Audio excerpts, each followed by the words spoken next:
Linda Rose back again. This is the second video in the series on RV life. I have been off for a couple of weeks, which is not my intention. I would like these videos to appear on YouTube free of charge to anyone who wants to see them on a regular basis. If not weekly, 2 or 3 times a week if we can. But we'll see how it goes. I had computer problems, I had program problems, and I also had health problems. I mentioned in the last video that, yes, I had a transplant. And we'll have some authentic moments throughout the videos I'm going to show you about my life and my life in the RVing world. I'm hoping also to show you a picture of my previous RV, which was a 1973 Dodge Class C motorhome, 19 foot. I lived in it for 5 years and traveled all over Canada and the United States. And then finally got this little trailer baby to live in. And this home has been a home for the years that I have been terribly ill, actually. So there's an authentic moment for you. But let's get started. I want to show you the outside of the trailer. So that's coming up now. In my favorite chair, watching the day go by, my usual pastime. So I just want to show you the outside of the trailer today.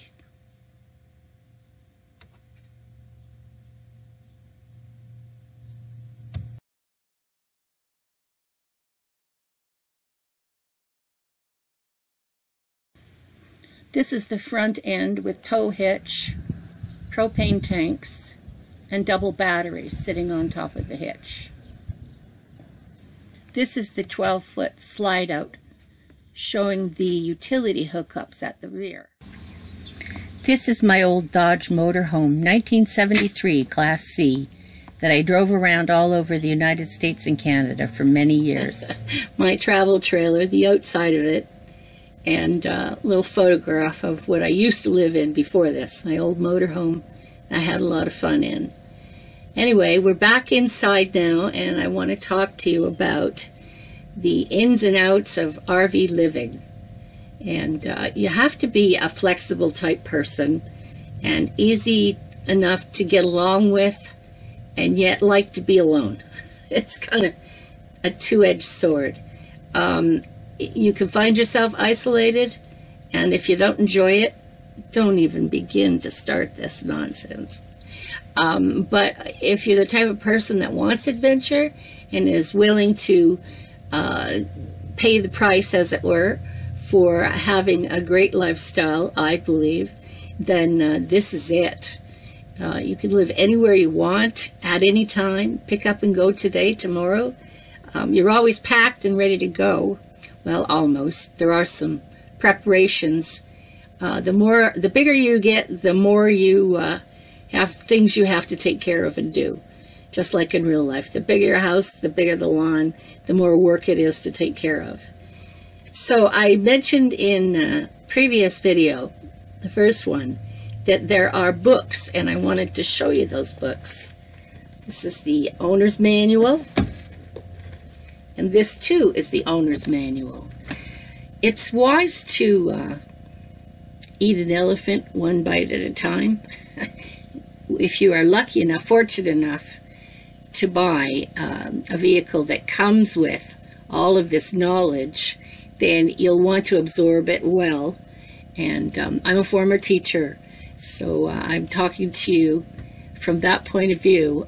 There are things that I had to do immediately and did not have the knowledge for, and I look back now and kind of laugh at my nonsense. Things I did that I thought were okay, which weren't, and I could tell stories.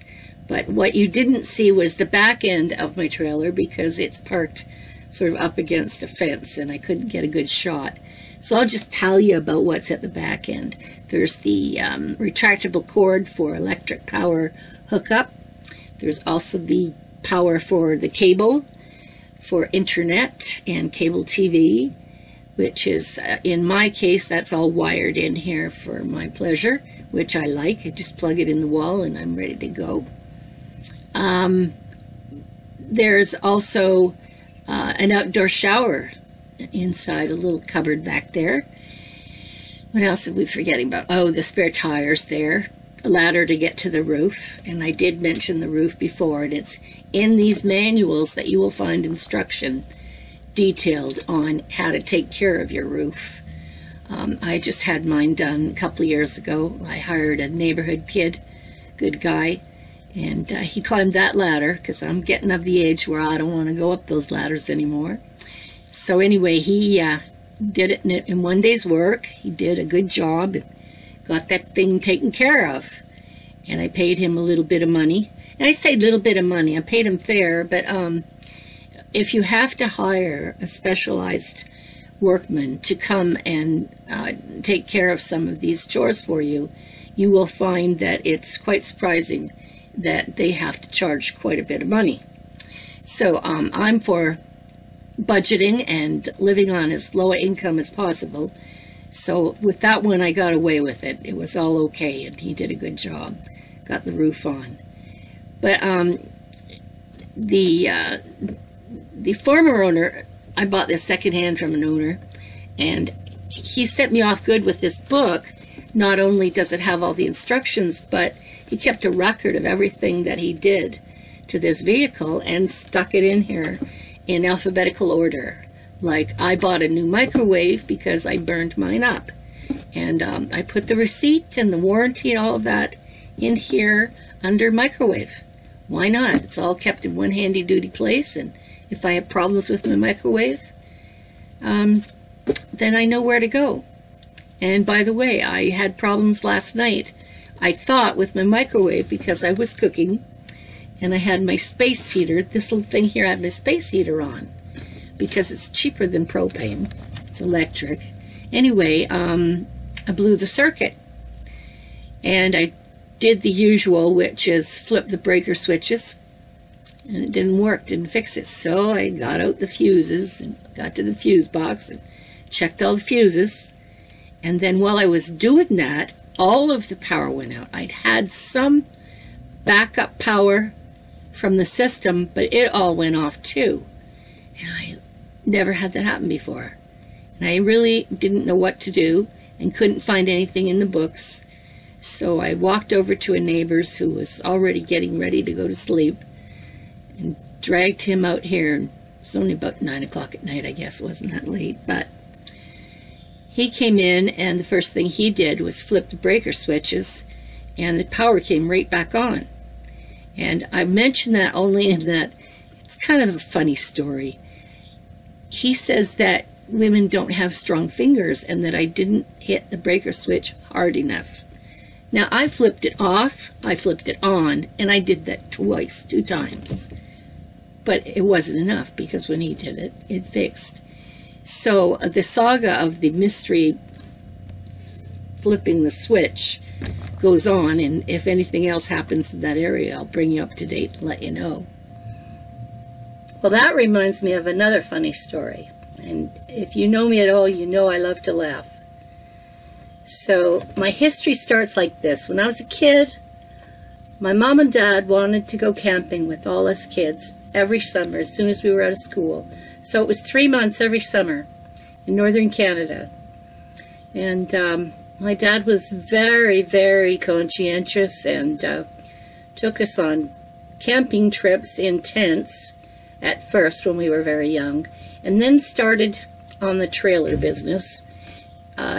First making a trailer, building a trailer, and then another and another, until he got really good at it. And then I think at the end he actually bought a manufactured trailer. But we went every summer, and it was a joy.